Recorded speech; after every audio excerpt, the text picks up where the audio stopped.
"Letter for you, Talissa," said the superintendent, holding out an envelope from his desk in the lobby. "A letter? Wow, is this the 19th century? Looks important." "Sure does," said Talissa. It bore the embossed initials of the body that would decide her future, HLI, the Helen Lingard Institute. "Aren't you going to open it?" "No, thanks, Marlon. I prefer to take my bad news alone." "I like the boots. They new?" "You kidding me? Postdocs don't do new." Talissa pushed open the door onto the avenue. The rattle of the new electric tramway, a smell of tar and burnt chestnuts. As she strode over the big paving slabs, the wind pushed the woolen dress against her thighs, and her coat rippled out behind her. She skipped down the subway steps in the first hint of winter rising from the Hudson. Near the study centre was a cafe where she sometimes retreated.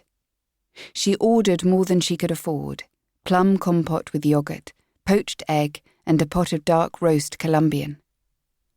"Right," she said softly to herself as she sipped the first of the coffee. "Let's go." She pulled open the letter.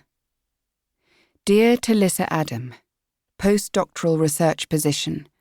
A full complement within the limits of our budget. Short of one pair of hands in the ideal cohort. Admired your resume and supporting letters. Guarantee a place if you were able to externally fund your first year, starting in the fall of 2031. The worst. She could call her mother for some commiseration, or speak to Felix. She could call her best friend Susan Kovalenko, but Susan's sympathy might make her cry. It was better to champ down on the disappointment by herself, digest it like a python with a kill. She looked round the cafe and its bare wooden surfaces. There was a framed photograph of a jazz trumpeter at the foot of the stairs and a vase of gaudily coloured flowers, zinnias perhaps, on the counter. The espresso machine hissed and thunked. Talissa paid and went across to a small park nearby, a scratch of grass with a struggling green ash. In the corner was a bronze that showed a mother and two children walking away, hand in hand. One child was about 5 years old, light on her feet and confident. The younger one looked new to walking. Talissa thought of the fossilized footsteps discovered in the volcanic residue of the Rift Valley in Tanzania, where the trail suggested that a child had at one point been picked up by a parent, perhaps because the ground was too hot on its feet.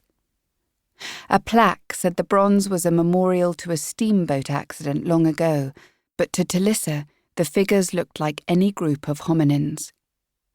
From the highlands of Uganda to the sidewalks of Manhattan, the hope and duty, the mother doing what she thought was best, but no wiser than the children who'd placed their hands in hers. Talissa's work had made her see all human beings in this way, as primates first, Homo second, and sapients later, if at all. Sitting on a bench, she wrapped her coat round her. Her PhD had been fully funded. Perhaps she'd been negligent in not planning for what came afterwards.